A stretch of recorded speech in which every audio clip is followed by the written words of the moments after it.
இன்றைக்கி வீட்டில் யாரும் இல்லை. ஸோ நம்மளும் ஒர்க்கெல்லாம் ஸ்டார்ட் பண்ணிடலாம். க்ளீனிங் ஒர்க்லாம் கொஞ்சம் பெண்டிங் இருந்தது. ஸோ அதெல்லாம் முடிச்சிடலாம்.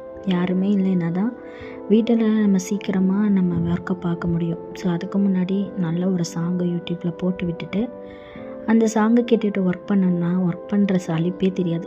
என்ன மாதிரி எத்தனை பேர் இருக்கீங்கன்னு எனக்கு கமெண்டில் சொல்லுங்கள்.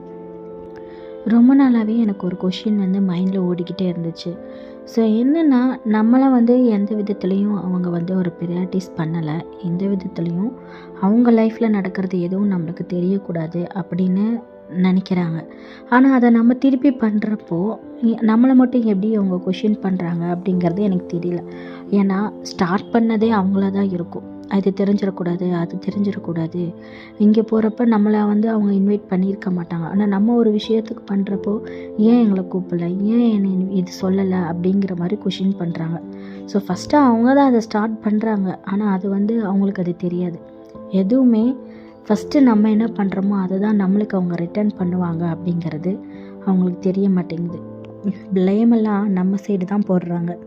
இந்த மாதிரி எத்தனை பேர்த்தோட லைஃப்பில் நடந்திருக்கு, உங்களை சுற்றி இருக்கவங்களும் இப்படி தான் இருக்காங்களா அப்படிங்கிறத எனக்கு கமெண்டில் தெரியப்படுத்துங்க. மறுபடியும் இதே மாதிரி இன்னொரு வீடியோவில் பார்க்கலாம். Bye bye.